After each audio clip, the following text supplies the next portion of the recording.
ತುಂಬ ಜನ ಸ್ಟೂಡೆಂಟ್ಸ್ ನನಗೆ ಇಂಪಾರ್ಟೆಂಟ್ ಕ್ವಶನ್ಸ್ ಕೊಟ್ಬಿಟ್ಟು ಎಕನಾಮಿಕ್ಸನ್ನು ಪಾಸ್ ಆಗಿಬಿಡ್ತೀನಿ. ಆ್ಯಂಡ್ ತುಂಬ ಜನ ಸ್ಟೂಡೆಂಟ್ಸ್ ನನಗೆ ಕಾಮೆಂಟ್ಸಲ್ಲಿ ಕೇಳ್ತಾ ಇದ್ದಾರೆ, ಸರ್ ನನಗೆ ಪಾಸಿಂಗ್ ಪ್ಯಾಕೇಜ್ ಕೊಟ್ಬಿಟ್ಟು ನಾನು ಪಾಸ್ ಆಗಿಬಿಡ್ತೀನಿ.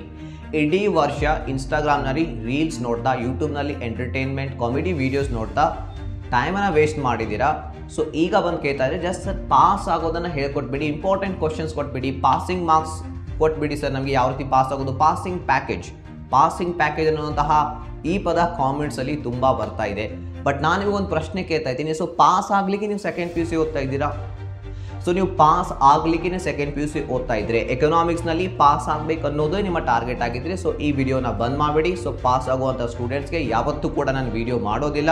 ಆ್ಯಂಡ್ ಡೇ 1 ನಾನು ಎಕನಾಮಿಕ್ಸ್ ಕ್ಲಾಸನ್ನು ಸ್ಟಾರ್ಟ್ ಮಾಡಿದಾಗ ಒಂದೇ ವಿಷನ್ ಇತ್ತು ನಂದು, ಬೆಸ್ಟ್ ಯೂಟ್ಯೂಬ್ ಕ್ಲಾಸಸ್ಗಳನ್ನು ಫ್ರೀ ಆಗಿ ಅಲಾಂಗ್ ವಿತ್ ನೋಟ್ಸನ್ನು ಪ್ರೊವೈಡ್ ಮಾಡಬೇಕು. ಆ್ಯಂಡ್ ವಿಷನ್ ಏನಿತ್ತು, ಎಕನಾಮಿಕ್ಸನ್ನು ಇಂಟ್ರೆಸ್ಟಿಂಗ್ ಆಗಿ ಈಸಿಯೆಸ್ಟ್ ವೇನಲ್ಲಿ ಕಲಿಸ್ಬೇಕು. ಆ್ಯಂಡ್ ಎಲ್ಲ ಸ್ಟೂಡೆಂಟ್ಸ್ ಕರ್ನಾಟಕದಲ್ಲಿ 100 ಔಟ್ ಆಫ್ 100 ಸ್ಕೋರ್ ಮಾಡಬೇಕನ್ನುವಂತಹ ಒಂದು ಉದ್ದೇಶದಿಂದ, ವಿಷನ್ನಿಂದ ನಾವು ಸ್ಟಾರ್ಟ್ ಮಾಡಿದ್ವಿ ಈ ಎಕನಾಮಿಕ್ಸ್ನ ಕ್ಲಾಸಸ್ಗಳನ್ನು.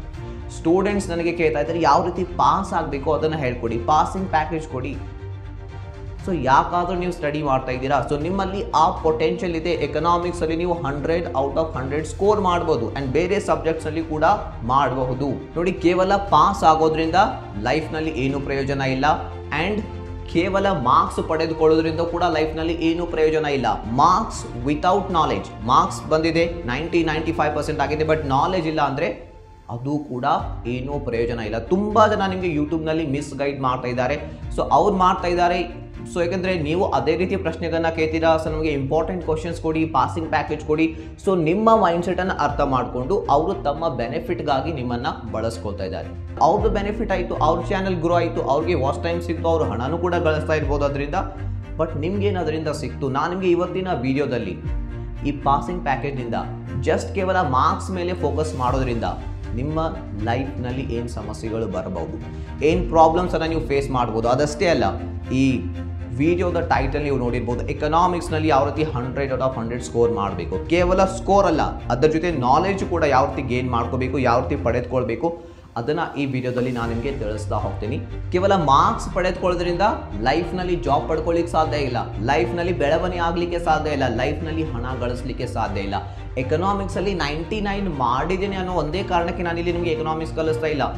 ಎಷ್ಟೋ ಜನ 99 ಮಾಡಿರ್ಬೋದು, ಎಷ್ಟೋ ಜನ 100 ಮಾಡಿರ್ಬೋದು ಎಕನಾಮಿಕ್ಸಲ್ಲಿ, ಬಟ್ ಎಲ್ಲರೂ ಎಕನಾಮಿಕ್ಸ್ ಕಲಿಸ್ಲಿಕ್ಕೆ ಸಾಧ್ಯನಾ? ಇಲ್ಲ. ಎಕನಾಮಿಕ್ಸನ್ನು ನಾನು ಡೀಪ್ ಆಗಿ ಸ್ಟಡಿ ಮಾಡ್ತೀನಿ. ಸೊ ಹಾಗಾಗಿ ನಿಮಗೆ ಅದನ್ನು ಈಸಿ ಆ್ಯಂಡ್ ಇಂಟ್ರೆಸ್ಟಿಂಗ್ ವೇನಲ್ಲಿ ಇಲ್ಲಿ ಕಲಿಸ್ಲಿಕ್ಕೆ ನನಗೆ ಸಾಧ್ಯ ಆಗ್ತಾ ಇದೆ. ಸೊ ಆ ನಾಲೆಜಿಂದ ನನಗೆ ಏನೋ ಬೆನಿಫಿಟ್ ಆಗ್ತಾ ಇದೆ, ಸ್ಟೂಡೆಂಟ್ಸ್ಗೆ ನಾನು ಹೆಲ್ಪ್ ಮಾಡ್ತಾ ಇದ್ದೀನಿ. ಆ್ಯಂಡ್ ಅಷ್ಟೇ ಅಲ್ಲ, ನಾನು ಇಂಗ್ಲೀಷಲ್ಲಿ 90 ಸ್ಕೋರ್ ಮಾಡಿದ್ದೀನಿ. ಸೊ ಹಾಗಂತ ಹೇಳಿ ನಾನು ಇಂಗ್ಲೀಷನ್ನು ಕಲಿಸ್ತಾ ಇದ್ದೀನ, ಇಂಗ್ಲೀಷ್ ಕೋರ್ಸಸ್ಗಳನ್ನ ರನ್ ಮಾಡ್ತಾ ಇದ್ದೀನ? ಇಲ್ಲ.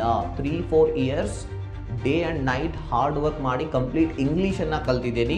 ಸೊ ಅದನ್ನೇ ನಾವು ಕನ್ನಡ ಮೀಡಿಯಂ ಸ್ಟೂಡೆಂಟ್ಸ್ಗೆ ತುಂಬ ಸಮಸ್ಯೆ ಬರುತ್ತೆ ಇಂಗ್ಲೀಷ್ನಲ್ಲಿ, ಆ ಸಮಸ್ಯೆನ ಸಾಲ್ವ್ ಮಾಡ್ತಾ ಇದ್ದೀವಿ. 1-2 ತಿಂಗಳಲ್ಲಿ ಅವರಿಗೆ ಇಂಗ್ಲೀಷನ್ನು ಕಲಿಸಿದ್ದೀವಿ, ಸಾವಿರಾರು ವಿದ್ಯಾರ್ಥಿಗಳಿಗೆ ಅಕ್ರಾಸ್ ಕರ್ನಾಟಕ. ಇದು ಸೆಕೆಂಡ್ ಪಿ ಯು ಸಿಲಿ ಇಂಗ್ಲೀಷ್ನಲ್ಲಿ 90 ಮಾರ್ಕ್ಸ್ ಬಂದಿದೆ ಅಂತ ಹೇಳಿ ನಾನು ಇಂಗ್ಲೀಷ್ ಕೋರ್ಸಸ್ಗಳನ್ನು ಮಾಡ್ತಾ ಇಲ್ಲ, ಬದಲಾಗಿ ಆ ಇಂಗ್ಲೀಷ್ನಲ್ಲಿ ಡೆಪ್ತ್ ನಾಲೆಜ್ ಇದೆ ಅಂತ ಹೇಳಿ. ಸೊ 2 ಎಕ್ಸಾಂಪಲ್ಸ್ ನಾನು ನಿಮಗೆ ಕೊಟ್ಟೆ. ಕೇವಲ ನಾನು ಮಾರ್ಕ್ಸ್ ಪಡೆದುಕೊಂಡಿದ್ದೆ, ಇಂತಹ ಸಾವಿರಾರು ವಿದ್ಯಾರ್ಥಿಗಳು ನಿಮಗೆ ಕರ್ನಾಟಕದಲ್ಲಿ ಸಿಗ್ಬೋದು, ಬಟ್ ನಾಲೆಜ್ ಇಲ್ಲ ಅಂದರೆ ಅದರಿಂದ ಲೈಫ್ನಲ್ಲಿ ಏನೂ ಪ್ರಯೋಜನ ಇಲ್ಲ. ಆ್ಯಂಡ್ ಮಾರ್ಕ್ಸ್ ಕಾರ್ಡ್ನ ಆಧಾರದ ಮೇಲೆ ಯಾವುದೂ ಜಾಬ್ ಸಿಗೋದಿಲ್ಲ. ಹಾಗಂತ ನಾನು ಮಾರ್ಕ್ಸ್ ತಗೋಬೇಡಿ ಅಂತ ನಿಮ್ಗೆ ಹೇಳ್ತಾ ಇಲ್ಲ, ಬಟ್ ಮಾರ್ಕ್ಸ್ನ ಜೊತೆಯಲ್ಲಿ ನಾಲೆಜ್ ಬಂದರೆ ಅವಾಗ ಅದು ಮಜಾ ಬರುತ್ತೆ. ಲೈಫ್ನಲ್ಲಿ ಅದರಿಂದ ಬೆನಿಫಿಟ್ ಆಗುತ್ತೆ, ಅದರ ಪ್ರಯೋಜನ ಸಿಗುತ್ತೆ. ನೀವು ಹಾಕ್ತಾ ಇರುವಂಥ ಹಾರ್ಡ್ ವರ್ಕ್ಗೆ ನಿಮಗೆ ಏನಾದರೂ ಅದು ರಿವಾರ್ಡ್ ಸಿಗುತ್ತೆ. ಸೊ ರೀಸೆಂಟಾಗಿ ಏನು ಮಾಡಿದರು, ಸೆಕೆಂಡ್ ಪಿ ಯು ಸಿ ಅವರು ಒಂದು ಹೊಸ ಕ್ವಶನ್ ಬ್ಯಾಂಕನ್ನು ರಿಲೀಸ್ ಮಾಡಿದರು ಎಕನಾಮಿಕ್ಸ್ಗೆ. ತುಂಬ ಜನ ಭಯ ಪಡ್ತಾ ಇದ್ದಾರೆ. ಯಾಕೆ ಗೊತ್ತಾ? ಏಕೆಂದರೆ ಅದರಲ್ಲಿ ಕ್ವಶನ್ಸ್ ಯಾವ ರೀತಿ ಇದಾವಂದರೆ, ಎಲ್ಲಿವರೆಗೆ ನೀವು ಆ ಟಾಪಿಕ್ಸ್ಗಳನ್ನು ಅರ್ಥ ಮಾಡ್ಕೊಂಡಿಲ್ಲ ಅಲ್ಲಿವರೆಗೆ ಆನ್ಸರ್ ಮಾಡಲಿಕ್ಕೆ ಬರೋದೇ ಇಲ್ಲ. ಸ್ಟೂಡೆಂಟ್ಸ್ ಬೈ ಹಾರ್ಟ್ ಮಾಡ್ತಾ ಇದ್ದಾರೆ, ಕೆಲವೊಂದೇ ಇಂಪಾರ್ಟೆಂಟ್ ಕ್ವಶನ್ಸನ್ನು ಸ್ಟಡಿ ಮಾಡ್ತಾ ಇದ್ದಾರೆ. ಬಟ್ ಈಗ ಹೊಸ ಕ್ವಶನ್ ಬ್ಯಾಂಕ್ ರಿಲೀಸ್ ಮಾಡಿದ್ದಾರೆ, ನಾಳೆ ಎಕ್ಸಾಮ್ನಲ್ಲಿ ಅದೇ ಕ್ವಶನ್ಸ್ ಅವರು ನೇರವಾಗಿ ಕೊಡಬಹುದು. ಸೊ ಅವಾಗ ಏನು ಮಾಡ್ತೀರಾ? ಒಂದು ಸಣ್ಣ ಬದಲಾವಣೆಯಿಂದ ಇಷ್ಟು ಭಯ ಬರ್ತಾ ಇದೆ ನಿಮ್ಮಲ್ಲಿ. ಇಂತಹ ನಾಲೆಜ್ ತಗೊಂಡು ಏನು ಮಾಡ್ತೀರಾ ಲೈಫ್ನಲ್ಲಿ? ಇದು ಚಿಕ್ಕ ಬದಲಾವಣೆ. ಈ ರೀತಿ ನೂರಾರು ಬದಲಾವಣೆಗಳು ಲೈಫ್ನಲ್ಲಿ ಪ್ರತಿದಿನ ಆಗುತ್ತೆ ಸೆಕೆಂಡ್ ಪಿ ಯು ಸಿ ಆದ ನಂತರ.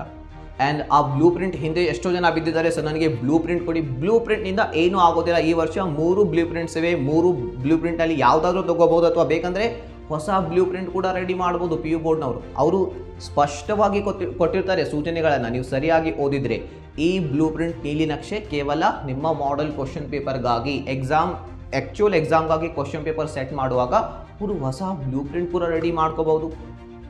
ಆ್ಯಂಡ್ 3 ಬ್ಲೂ ಪ್ರಿಂಟ್ ಡಿಫ್ರೆಂಟ್ ಆಗಿವೆ.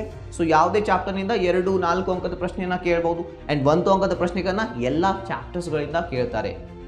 ಸೊ ಹಾಗಾಗಿ ಈ ನಾಲೆಡ್ಜ್ ಪಡೆದುಕೊಳ್ಳುವಂಥ ಒಂದು ಅವಕಾಶ ನಿಮಗೆ ಸಿಕ್ಕಿದೆಯಲ್ಲ, ಅದನ್ನು ಮಿಸ್ ಮಾಡ್ಕೋಬೇಡಿ. ಕೇವಲ ಕ್ವಶನ್ಸ್ನ ಹಿಂದೆ, ಮಾರ್ಕ್ಸ್ನ ಹಿಂದೆ ಬೀಳಬೇಡಿ. ಅದರ ಜೊತೆ ನಾಲೆಡ್ಜ್ ಗೇನ್ ಮಾಡ್ಕೊಳ್ಳಿ. ಅಂದಾಗ ಮಾತ್ರ ಅದರಿಂದ ಪ್ರಯೋಜನ ಪಡೆದುಕೊಳ್ಳಿಕ್ಕೆ ಸಾಧ್ಯ. ಈ ಹಾರ್ಶ್ ರಿಯಾಲಿಟಿಯನ್ನು ಯಾವುದೇ ಆನ್ಲೈನ್ ಟೀಚರ್, ಎಜುಕೇಟರ್ ನಿಮಗೆ ಯೂಟ್ಯೂಬ್ನಲ್ಲಿ ಹೇಳ್ತಾ ಇಲ್ಲ. ನಿಮಗೆ ಮಿಸ್ ಗೈಡ್ ಮಾಡ್ತಾ ಇದ್ದಾರೆ. ಅದರಿಂದ ಅವ್ರ ಬೆನಿಫಿಟ್ ಆಗ್ತಾ ಇದೆ, ಬಟ್ ನಿಮ್ಮ ಬೆನಿಫಿಟ್ ಆಗ್ತಾ ಇಲ್ಲ. ನಿಮ್ಗೇನು ಬೆನಿಫಿಟ್ ಆಯಿತು? ಸೊ ಅದನ್ನು ಯೋಚನೆ ಮಾಡಿ. ಇಲ್ಲಿವರೆಗೆ ನೀವು 2024ನಲ್ಲಿ ಟೈಮ್ ವೇಸ್ಟ್ ಮಾಡಿದ್ದೀರಾ, ಸೋಷಿಯಲ್ ಮೀಡಿಯಾ ಯೂಸ್ ಮಾಡ್ತಾ ಇದ್ದೀರಾ, ಇನ್ಸ್ಟಾಗ್ರಾಮ್ ನೋಡಿ ರೀಲ್ಸನ್ನು ನೋಡಿ ನಿಮ್ಮ ಮೈಂಡ್ ಸೆಟ್ ಎಲ್ಲ ಹಾಳಾಗೋಗಿದೆ. ಸೊ ಆ ಮೈಂಡ್ ಸೆಟ್ಟನ್ನು ಸುಧಾರಿಸ್ಬೋದು. ನೆಕ್ಸ್ಟ್ 60 ಡೇಸ್ ನಿಮ್ಮ ಹತ್ರ ಇದೆ. 60 ದಿನಗಳಲ್ಲಿ ನೀವು ಸರಿಯಾಗಿ ಪ್ರತಿದಿನ 8ರಿಂದ 10 ತಾಸು, 1 ತಾಸು 2 ತಾಸು ಓದೋದ್ರಿಂದ ಏನೂ ಆಗ್ಲಿಕ್ಕೆ ಸಾಧ್ಯ ಇಲ್ಲ. 8ರಿಂದ 10 ತಾಸು ನೀವು ಹಾರ್ಡ್ ವರ್ಕ್ ಮಾಡಲಿಕ್ಕೆ ರೆಡಿ ಇದ್ದರೆ ಸುಲಭವಾಗಿ ನೀವು ಎಕನಾಮಿಕ್ಸ್ನಲ್ಲಿ 100 ಔಟ್ ಆಫ್ 100 ಸ್ಕೋರ್ ಮಾಡ್ಬೋದು. ಅದೇ ರೀತಿ ಬೇರೆ ಸಬ್ಜೆಕ್ಟ್ಸ್ನಲ್ಲಿಯೂ ಕೂಡ. ಬಟ್ ನೀವು ಹಾರ್ಡ್ ವರ್ಕ್ ಮಾಡಲಿಕ್ಕೆ ರೆಡಿ ಇದ್ದರೆ ಮಾತ್ರ. ನಿಮಗೆ ಹಾರ್ಡ್ ವರ್ಕ್ ಮಾಡಲಿಕ್ಕೆ ಆಗೋದಿಲ್ಲ ಅಂದರೆ ವಿಡಿಯೋನ ನೋಡೋದನ್ನು ಬಂದ್ ಮಾಡಿಬಿಡಿ, ಹೋಗಿ ರೀಲ್ಸೇ ನೋಡ್ತಾ ಇರಿ. ಜೀವನ ತುಂಬ ಸೊ ನೋಡುತ್ತೆ ಮುಂದೆ ಏನಾಗುತ್ತೆ ಅನ್ನೋದು ನಿಮಗೆ ಗೊತ್ತಾಗುತ್ತೆ ಲೈಫ್ನಲ್ಲಿ. ಸೊ ಈಗ ನಾನು ನಿಮಗೆ 3 ಸಿಂಪಲ್ ಸ್ಟೆಪ್ಸನ್ನು ಹೇಳ್ತಾ ಹೋಗ್ತೀನಿ. ಆ 3 ಸಿಂಪಲ್ ಸ್ಟೆಪ್ಸನ್ನು ನೀವು ಫಾಲೋ ಮಾಡಿದರೆ ಈಸಿಯಾಗಿ ಎಕನಾಮಿಕ್ಸ್ನಲ್ಲಿ 100 ಸ್ಕೋರು ಮಾಡ್ಬೋದು, ಪ್ಲಸ್ ನೀವು ನಾಲೆಜು ಕೂಡ ಗೇನ್ ಮಾಡ್ಕೋಬೋದು. ಫಸ್ಟ್ ನೋಡಿ, ಸಿಲೆಬಸನ್ನು ಫಿನಿಶ್ ಮಾಡಿ. ಬಿಟ್ಬಿಡಿ ಯಾವುದು ಚಾಪ್ಟರ್ ಇಂಪಾರ್ಟೆಂಟ್, ಯಾವುದು ಕ್ವಶನ್ ಇಂಪಾರ್ಟೆಂಟ್ ಅದನ್ನು ಬಿಟ್ಬಿಡಿ. ಕಂಪ್ಲೀಟ್ ಸಿಲೆಬಸನ್ನು ಫಿನಿಶ್ ಮಾಡಿ. ಆ್ಯಂಡ್ ಯಾವ ರೀತಿ ಮಾಡೋದು ಸರ್? ತುಂಬ ಸಿಂಪಲ್. ತುಂಬ ವೀಡಿಯೋಸ್ಗಳು ಫ್ರೀ ಆಗಿ ಯೂಟ್ಯೂಬ್ನಲ್ಲಿ ಅವೈಲೇಬಲ್ ಇವೆ.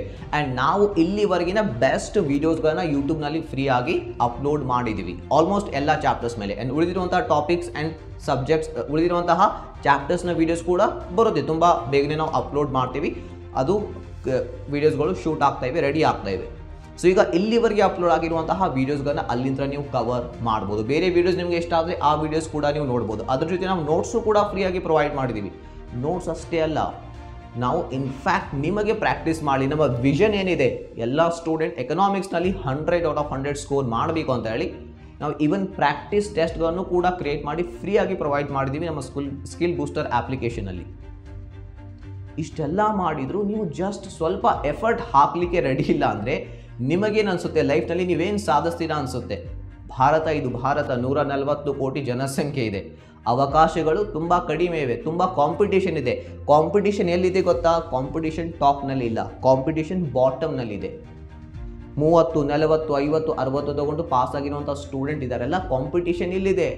ನಿಮ್ಮ ಕಾಲೇಜ್ನಲ್ಲಿ 100 ಜನ ಸ್ಟೂಡೆಂಟ್ಸ್ ಇದ್ದಾರೆ ಅಂದರೆ ಅದರಲ್ಲಿ 50 ಜನ ಟಾಪರ್ ಆಗ್ತಾರಾ? ಇಲ್ಲ. ಕೇವಲ 4, 5, ಮ್ಯಾಕ್ಸಿಮಮ್ 10 ಜನ ಸ್ಟೂಡೆಂಟ್ಸ್ ಒಂದು 90 ಅಬೌವ್ ಪರ್ಸೆಂಟೇಜ್ ಮಾಡಿ ಟಾಪರ್ಸ್ ಆಗ್ತಾರೆ. ಸೊ ಟಾಪ್ನಲ್ಲಿ ಬನ್ನಿ, ಅಲ್ಲಿ ಕಾಂಪಿಟೇಷನ್ ಇಲ್ಲ. ಸೊ ಅಲ್ಲಿ ನೀವು ರೀಚ್ ಆದರೆ ಲೈಫ್ನಲ್ಲಿ ಏನಾದರೂ ಸಾಧಿಸ್ತೀರ. ನಿಮ್ಮ ಪೇರೆಂಟ್ಸ್ ನಿಮಗೆ ಹಣ ಕೊಟ್ಟು ಕಾಲೇಜ್ಗೆ ಕಳಿಸ್ತಾ ಇದ್ದಾರೆ, ಏನು ಕೆಲಸ ಕೂಡ ಹಚ್ತಾ ಇಲ್ಲ ನಿಮಗೆ. ಆ್ಯಂಡ್ ಅವರಿಗೊಂದು ಎಕ್ಸ್ಪೆಕ್ಟೇಷನ್ ಇದೆ, ನನ್ನ ಮಗ ಅಥವಾ ಮಗಳು ಏನೋ ಒಳ್ಳೆ ಸ್ಕೋರ್ ಮಾಡ್ತಾನೆ ಅಂತ ಹೇಳಿ. ಸೊ ಇಮ್ಯಾಜಿನ್ ಮಾಡ್ಕೊಳ್ಳಿ, ನಾಳೆ ರಿಸಲ್ಟ್ ಬಂದಿರುತ್ತೆ, ಯಾವ ರೀತಿ ನಿಮಗೆ ಫೀಲ್ ಆಗುತ್ತೆ? ಜಸ್ಟ್ ಪಾಸ್ ಆಗಿದ್ರೆ ನಿಮ್ಮ ರಿಲೇಟಿವ್ಸ್ ಕಾಲ್ ಮಾಡ್ತಾರೆ, ನಿಮ್ಮ ಫ್ರೆಂಡ್ಸ್ ಕಾಲ್ ಮಾಡ್ತಾರೆ, ಏನಾಯಿತು ಸ್ಕೋರ್, ಎಷ್ಟಾಯಿತು ಪರ್ಸೆಂಟೇಜ್, ಜಸ್ಟ್ ಪಾಸ್ ಆಗಿದೆ. ಆ್ಯಂಡ್ ನಮ್ಮ ರಿಲೇಟಿವ್ಸ್ನಲ್ಲಿ ನಾನು ನೋಡ್ತೀನಿ ಎಷ್ಟೋ ಜನ ಜಸ್ಟ್ ಪಾಸ್ ಆಗಿರ್ತಾರೆ, ಒಂದ್ಸಲ ಫೇಲ್ ಆಗಿ ಪಾಸ್ ಆಗಿರ್ತಾರೆ. ನಾನು ಕೇಳೋದಿಲ್ಲ ಅವ್ರಿಗೆ ನೇರವಾಗಿ, ಬಟ್ ರಿಲೇಟಿವ್ಸ್ ಅವ್ರವ್ರ ಸಂಬಂಧಿಕರು ಕೇಳ್ತಾರೆ ಎಷ್ಟಾಗಿದೆ ಪರ್ಸೆಂಟೇಜ್. ಅವ್ರ ಪೇರೆಂಟ್ಸ್ ಕೆಳಗೆ ಮುಖ ಮಾಡಿಕೊಂಡು ಜಸ್ಟ್ ಪಾಸ್ ಆಗಿದ್ದಾರೆ. ಬಟ್ ನಿಮಗದು ಅವಕಾಶ ಇದೆ, ಸ್ಕೋರ್ ಮಾಡಿ 95, 98 ಸ್ಕೋರ್ ಮಾಡಿ. ನಿಮ್ಮ ಪೇರೆಂಟ್ಸ್ಗೆ ಒಂದು ಅವಕಾಶ ಕೊಡಿ ನಿಮ್ಮ ಬಗ್ಗೆ ಹೆಮ್ಮೆಯಿಂದ ಹೇಳಲಿಕ್ಕೆ, ನನ್ನ ಮಗ 95% ಮಾಡಿದ್ದಾನೆ, ನನ್ನ ಮಗ ಎಕನಾಮಿಕ್ಸ್ನಲ್ಲಿ 100 ಔಟ್ ಆಫ್ 100 ಸ್ಕೋರ್ ಮಾಡಿದ್ದಾನೆ. ಇಟ್ಕೊಳ್ಳಿ ಆ ಗುರಿಯನ್ನು, ಅಂದಾಗ ಮಾತ್ರ ಫೋಕಸ್ ಮಾಡಲಿಕ್ಕೆ ಸಾಧ್ಯ. ಸೊ ಆ ಗುರಿನೇ ಇಲ್ಲ ನಿಮ್ಮಲ್ಲಿ. ಕೇವಲ ಹೊಸ ವರ್ಷದ ಪ್ರಾರಂಭದಲ್ಲಿ ಒಂದು ರೆಸೊಲ್ಯೂಷನ್ ತಗೊಳ್ಳೋದ್ರಿಂದ ಲೈಫ್ ಬದಲಾಗೋದಿಲ್ಲ. ಆ ಗೋಲನ್ನು ಬರ್ಕೊಂಡು ನಿಮ್ಮ ಮುಂದೆ ಅಂಟಿಸ್ಕೊಳ್ಳಿ. ಎವ್ರಿ ಡೇ ಅದನ್ನು ನೋಡಬೇಕು, ಅಂದರೆ ಅದು ನೆನಪು ಬರುತ್ತೆ. ನೆನಪು ಬಂದಾಗ ಅದರ ಕಡೆ ನೀವು ಆ್ಯಕ್ಷನ್ ತಗೊಳ್ತೀರಾ, ಅಂದಾಗ ಮಾತ್ರ ಆ ರಿಸಲ್ಟ್ ಸಿಗಲಿಕ್ಕೆ, ಆ ಗೋಲ್ ನೀವು ಅಚೀವ್ ಮಾಡಲಿಕ್ಕೆ ಸಾಧ್ಯ. ತಪ್ಪು ತಿಳ್ಕೊಬೇಡಿ, ನಿಮ್ಮ ಬ್ರದರ್ ಅಂತ ಹೇಳಿ ನಾನು ನಿಮಗೆ ಜಸ್ಟ್ ಗೈಡ್ ಮಾಡ್ತಾ ಇದ್ದೀನಿ. ತುಂಬ ಜನ ನಿಮಗೆ ಮಿಸ್ ಗೈಡ್ ಮಾಡ್ತಾ ಇದ್ದಾರೆ. ಸೊ ಹಾಗಾಗಿ ನನ್ನ ಕಡೆಯಿಂದ ಎಷ್ಟು ಸಾಧ್ಯನೋ ಅಷ್ಟು ಪ್ರಯತ್ನ ಮಾಡ್ತಾ ಇದ್ದೀನಿ. ಸೊ ನಾನು ನಿಮ್ಗೆ ಈಗ 3 ಸಿಂಪಲ್ ಸ್ಟೆಪ್ಸನ್ನು ಹೇಳಲಿಕ್ಕೆ ಹೋಗ್ತಾ ಇದ್ದೀನಿ ಎಕನಾಮಿಕ್ಸ್ನಲ್ಲಿ ಯಾವ ರೀತಿ ಸ್ಕೋರ್ ಮಾಡ್ಬೋದು. ಅದರಲ್ಲಿ ಮೊದಲನೇ ಸ್ಟೆಪ್ ಬಂದು ಕಂಪ್ಲೀಟ್ ಎಕನಾಮಿಕ್ಸ್ ಸಿಲೆಬಸನ್ನು ಮುಗಿಸಿ ಅದರ ಮೇಲೆ ಕಂಪ್ಲೀಟ್ ವೀಡಿಯೋಸ್ ಫ್ರೀಯಾಗಿ ಅವೈಲೇಬಲ್ ಇವೆ ಯೂಟ್ಯೂಬ್ನಲ್ಲಿ. ಲಿಂಕ್ ಕೂಡ ನಾನು ನಿಮಗೆ ಡಿಸ್ಕ್ರಿಪ್ಷನ್ ಬಾಕ್ಸ್ನಲ್ಲಿ ಪ್ರೊವೈಡ್ ಮಾಡ್ತೀನಿ. ಆ್ಯಂಡ್ ದೆನ್ ಬಂದು ನೋಟ್ಸ್ ಕೂಡ ಫ್ರೀಯಾಗಿ ಅವೈಲೇಬಲ್ ಇದೆ ನಮ್ಮ ಟೆಲಿಗ್ರಾಮ್ ಚಾನಲ್ನಲ್ಲಿ, ನಮ್ಮ ಆ್ಯಪ್ನಲ್ಲಿ. ಆ್ಯಂಡ್ ಪ್ಲಸ್ ಪ್ರಾಕ್ಟೀಸ್ಗಾಗಿ ಟೆಸ್ಟ್ ಕೂಡ ಫ್ರೀಯಾಗಿ ಅವೈಲೇಬಲ್ ಇವೆ ನಮ್ಮ ಆ್ಯಪ್ನಲ್ಲಿ. ಸೊ ಅಲ್ಲಿ ನೀವು ಅದನ್ನು ಫ್ರೀಯಾಗಿ ಪ್ರಾಕ್ಟೀಸ್ ಕೂಡ ಮಾಡ್ಬೋದು. ಸೊ ಇಷ್ಟು ಮಾಡೋದ್ರಿಂದ ಎಕ್ಸಾಮ್ನಲ್ಲಿ 100/100 ಸ್ಕೋರ್ ಆಗೋದಿಲ್ಲ. ಇದು ಮೊದಲನೇ ಸ್ಟೆಪ್. ಸೆಕೆಂಡ್ ಸ್ಟೆಪ್ ಬರುತ್ತೆ ರಿವಿಷನ್. ಸೊ ನಾನು ರಿವಿಷನ್ ಅಂದಾಗ ಕೇವಲ ಬುಕ್ಸ್ ಓದೋದು ರಿವಿಷನ್ ಅಲ್ಲ ನನ್ನ ಪ್ರಕಾರ. ಆ ರಿವಿಷನ್ನಿಂದ ಏನು ಪ್ರಯೋಜನ ಆಗೋದಿಲ್ಲ. ನೀವು ಮಾಡೆಲ್ ಕ್ವಶನ್ ಪೇಪರ್ಸನ್ನು ಸಾಲ್ವ್ ಮಾಡಿ. ಆ್ಯಂಡ್ ಪಿ ಯು ಬೋರ್ಡ್ನವ್ರು ಏನು ನ್ಯೂ ಕ್ವಶನ್ ಬ್ಯಾಂಕ್ ರಿಲೀಸ್ ಮಾಡಿದಾರಲ್ಲ ಆ ಕ್ವಶನ್ಸ್ಗಳನ್ನು ಸಾಲ್ವ್ ಮಾಡಿ. 1 ಕ್ವಶನ್ ಪೇಪರ್ ತಗೊಳ್ಳಿ, 3 ತಾಸು ಟೈಮ್ ಹಚ್ಕೊಳ್ಳಿ, ಆ ಕ್ವಶನ್ ಪೇಪರನ್ನು ಸಾಲ್ವ್ ಮಾಡಿ. ಇದರಿಂದ ನಿಮಗೆ ಗೊತ್ತಾಗುತ್ತೆ ಯಾವ ಟಾಪಿಕ್ ಅರ್ಥ ಆಗಿದೆ, ಎಲ್ಲಿ ನಿಮಗೆ ಆನ್ಸರ್ ಬರೀಲಿಕ್ಕೆ ಸಾಧ್ಯ ಆಗ್ತಾಯಿದೆ, ಎಲ್ಲಿ ನಿಮಗೆ ಆನ್ಸರ್ ಬರೀಲಿಕ್ಕೆ ಸಾಧ್ಯ ಆಗ್ತಾ ಇಲ್ಲ, ಯಾವ ಟಾಪಿಕ್ನಲ್ಲಿ ವೀಕ್ ಇದ್ದೀರಾ, ಯಾವ ಆನ್ಸರ್ ನಿಮಗೆ ನೆನಪಿಗೆ ಬರ್ತಾ ಇಲ್ಲ, ಯಾವ ಟಾಪಿಕ್ ಅರ್ಥ ಆಗಿಲ್ಲ, ಅದನ್ನು ಮಾತ್ರ ರಿವಿಷನ್ ಮಾಡಿ. ಆ್ಯಂಡ್ ನೆನ್ಪಿಟ್ಕೊಳ್ಳಿ, ಕೇವಲ ಟೆಸ್ಟ್ಗಳನ್ನು ಅಟೆಂಪ್ಟ್ ಮಾಡೋದ್ರಿಂದ ಏನು ಪ್ರಯೋಜನ ಇಲ್ಲ, ಅದನ್ನು ಎನಲೈಸ್ ಕೂಡ ಮಾಡಿ. ಅದನ್ನು ನೀವು ಎನಲೈಸ್ ಮಾಡಿದಾಗ ಮಾತ್ರ ಅದರಿಂದ ಕಲಿಬಹುದು, ಅದಾಗ ನೀವು ಸ್ಕೋರ್ ಮಾಡಲಿಕ್ಕೆ ಸಾಧ್ಯ. ನಾನು ಸೆಕೆಂಡ್ ಪಿ ಯು ಸಿಯಲ್ಲಿ ಇದ್ದಾಗ ನಮಗೆ ಇಂಟರ್ನಲ್ ಟೆಸ್ಟ್ಗಳು 2-3 ಪ್ರಾಕ್ಟೀಸ್ ಟೆಸ್ಟ್ಗಳು ಆ್ಯಂಡ್ 3-4 ಪ್ರಿಪರೇಟರಿ ಎಕ್ಸಾಮ್ಸ್ಗಳು ನಡೀತಿದ್ದು ನಮ್ಮ ಟೈಮ್ನಲ್ಲಿ. ನಾವು ಎಕ್ಸಾಮ್ನಲ್ಲಿ ಮಿಡ್ ಟರ್ಮ್ನಲ್ಲಿ 90, ಅದರ ನಂತರ 92, ದೆನ್ 95, ಪ್ರಿಪರೇಟರಿ 98, ಈ ರೀತಿ ನಾವು ಆ ಆನ್ಸರ್ ಬರೆಯುವಂಥ ಸ್ಕಿಲ್ಲನ್ನು ಕಲಿತಾ ಇಂಪ್ರೂವ್ ಮಾಡ್ತಾ ಹೋಗಿ 99 ಸ್ಕೋರ್ ಮಾಡ್ಲಿಕ್ಕೆ ಸಾಧ್ಯ ಆಯಿತು. ನೀವು ಜಸ್ಟ್ ಒಂದ್ಸಲ ಬುಕ್ ಓದೋದ್ರೆ 100/100 ಸ್ಕೋರ್ ಆಗೋದಿಲ್ಲ. ಅದಕ್ಕೆ ತುಂಬ ಪ್ರಾಕ್ಟೀಸ್ನ ಅವಶ್ಯಕತೆ ಇರುತ್ತೆ. ಎಷ್ಟು ಸಾಧ್ಯನೋ ಅಷ್ಟು ಕ್ವಶನ್ ಪೇಪರ್ಸನ್ನು ಸಾಲ್ವ್ ಮಾಡಿ, ಅನಲೈಸ್ ಮಾಡಿ, ದೆನ್ ಅದನ್ನು ರಿವೈಸ್ ಮಾಡಿ ಯಾವ ಟಾಪಿಕ್ಸ್ನಲ್ಲಿ ವೀಕ್ ಇದ್ದೀರಾ. ಆ್ಯಂಡ್ ಇದು ನಿಮ್ಮ ಸೆಕೆಂಡ್ ಸ್ಟೆಪ್. ಆ್ಯಂಡ್ ನಿಮ್ಮ ಥರ್ಡ್ ಸ್ಟೆಪ್ ಬಂದು ಎಕ್ಸಾಮ್ನ ಕೆಲವು ದಿನಗಳ ಹಿಂದೆ ಏನು ಮಾಡಿ, PYQs ಪ್ರೀವಿಯಸ್ ಇಯರ್ ಕ್ವಶನ್ ಪೇಪರ್ಸನ್ನು ಸಾಲ್ವ್ ಮಾಡಿ. ಸೊ ಇಷ್ಟು ಸಿಂಪಲ್ ಈ 3 ಸ್ಟೆಪ್ಸನ್ನು ನೀವು ಫಾಲೋ ಮಾಡಿದರೆ ಈಸಿಯಾಗಿ 100/100 ಎಕನಾಮಿಕ್ಸ್ನಲ್ಲಿ ಸ್ಕೋರ್ ಮಾಡ್ಬೋದು. ಆ್ಯಂಡ್ ಆ ಪೊಟೆನ್ಷಿಯಲ್ ನಿಮ್ಮಲ್ಲಿ ಇದೆ. ಆ್ಯಂಡ್ ಆ ನಂಬಿಕೆ, ನೀವು ಅದನ್ನು ಮಾಡಬಹುದು ಅನ್ನುವಂತಹ ನಂಬಿಕೆ ನನಗಿದೆ. ನಿಮ್ಮಲ್ಲಿ ಆ ಸಾಮರ್ಥ್ಯ ಇದೆ. ಜಸ್ಟ್ ನೀವು ಹಾರ್ಡ್ ವರ್ಕ್ ಮಾಡಲಿಕ್ಕೆ ರೆಡಿ ಇದ್ದರೆ ಇದು ಪಾಸಿಬಲ್ ಇದೆ. There is no substitute for hard work. ನೀವು ಬೇಕಾದಷ್ಟು ಶಾರ್ಟ್ಕಟ್ ಮೆಥಡ್ಸನ್ನು ಯೂಸ್ ಮಾಡ್ಕೊಳ್ಳಿ. ಅದರಿಂದ ಏನಾದರೂ ನಿಮಗೆ ಲಕ್ ಇದ್ದರೆ ಕೆಲವೊಂದು ಮಾರ್ಕ್ಸ್ ಸಿಗ್ಬೋದು. ಬಟ್ ಮಾರ್ಕ್ಸ್ನಿಂದ ಏನು ಪ್ರಯೋಜನ ಇಲ್ವಲ್ಲ. ನಾನೇನು ಬಯಸ್ತೀನಿ, ನೀವು ಒಬ್ಬ ಕೆಪೇಬಲ್ ಸ್ಟೂಡೆಂಟ್ ಆಗಿ ಲೈಫ್ನಲ್ಲಿ ಯಾವುದೇ ರೀತಿಯ ಚಾಲೆಂಜಸ್ಗಳು, ಯಾವುದೇ ರೀತಿಯ ಬದಲಾವಣೆಗಳು ಬಂದರೂ ಕೂಡ ನೀವು ಹೆದರಬಾರ್ದು. ಆ್ಯಂಡ್ ಈ ನೀವು 95% ಎಕನಾಮಿಕ್ಸ್ನಲ್ಲಿ 100/100 ಸ್ಕೋರ್ ಮಾಡುವಂಥ ಈ ಪ್ರಯತ್ನದಲ್ಲಿ ನೀವೇನು ಹಾರ್ಡ್ ವರ್ಕ್ ಮಾಡ್ತಿರಲ್ಲ, ಫೋಕಸ್ಡ್ ಆಗಿ ಸ್ಟಡಿ ಮಾಡ್ತಿರಲ್ಲ, ಡಿಸಿಪ್ಲಿನ್ ಆಗಿರ್ತಿರಲ್ಲ, ಇದರಿಂದ ಕೆಲವೊಂದು ಕ್ವಾಲಿಟೀಸ್ಗಳು ನಿಮ್ಮಲ್ಲಿ ಬರುತ್ತೆ. ಏನು ಕ್ವಾಲಿಟೀಸ್ಗಳು? ಫೋಕಸ್ ಮಾಡುವಂತಹ ಕ್ವಾಲಿಟಿ, ಟೈಮ್ ಮ್ಯಾನೇಜ್ ಮಾಡುವಂತಹ ಕ್ವಾಲಿಟಿ, ಡಿಸಿಪ್ಲಿನ್ ಆಗಿರುವಂತಹ ಕ್ವಾಲಿಟಿ, ನಿಮ್ಮನ್ನು ಸೆಲ್ಫ್ ಕಂಟ್ರೋಲ್ ಮಾಡುವಂತಹ ಕ್ವಾಲಿಟೀಸ್ಗಳು ನಿಮ್ಮಲ್ಲಿ ಬರುತ್ತೆ. ಈ ಕ್ವಾಲಿಟೀಸ್ಗಳಿಂದ ಮಾತ್ರ ಲೈಫ್ನಲ್ಲಿ ಸಕ್ಸಸ್ಫುಲ್ ಆಗಲಿಕ್ಕೆ ಸಾಧ್ಯ, ಕೇವಲ ಮಾರ್ಕ್ಸ್ನಿಂದ ಅಲ್ಲ. ಮಾರ್ಕ್ಸ್ ಇದೆಯಲ್ಲ ಅದು ಬೈ ಪ್ರಾಡಕ್ಟ್. ಸೊ ನಿಮ್ಮ ಫೋಕಸ್ ಆಗಿರ್ಬೇಕು ಎಲ್ಲಿರಬೇಕು? ಪ್ರಾಸೆಸ್ನ ಮೇಲೆ, ನಾಲೆಜ್ ಗೇನ್ ಮಾಡೋದ್ರ ಮೇಲೆ, ಹಾರ್ಡ್ ವರ್ಕ್ ಮಾಡೋದ್ರ ಮೇಲೆ. ಸೊ ಈ ರೀತಿ ನೀವು ಮಾಡಿದರೆ ಮಾತ್ರ ನಿಮ್ಮ ಮಾರ್ಕ್ಸು ಸಿಗುತ್ತೆ, ಪ್ಲಸ್ ನಾಲೆಜ್, ಪ್ಲಸ್ ಅದರಿಂದ ಬೆನಿಫಿಟ್ ಕೂಡ ಆಗುತ್ತೆ ನಿಮ್ಮ ಲೈಫ್ ಟೈಮ್ನಲ್ಲಿ. ಸೊ 3 ಸಿಂಪಲ್ ಸ್ಟೆಪ್ಸ್ ನಾನು ಹೇಳಿದೆ. ಎಕನಾಮಿಕ್ಸ್ ಸಿಲೆಬಸ್ ಮುಗಿಸಿ, free videos, free notes, free ಟೆಸ್ಟ್ಗಳಿಂದ. ಆ್ಯಂಡ್ ಸೆಕೆಂಡ್ ಸ್ಟೆಪ್ ಬಂದು ಮಾಡೆಲ್ ಕ್ವಶನ್ ಪೇಪರ್ಸ್ಗಳನ್ನ ಸಾಲ್ವ್ ಮಾಡಿ, ಅನಲೈಸ್ ಮಾಡಿ, ದೆನ್ ರಿವೈಸ್ ಮಾಡಿ. ಥರ್ಡ್ ಸ್ಟೆಪ್ ಬಂದು PYQs ಪ್ರೀವಿಯಸ್ ಇಯರ್ ಕ್ವಶನ್ ಪೇಪರ್ಸ್ಗಳನ್ನ ಸಾಲ್ವ್ ಮಾಡಿ.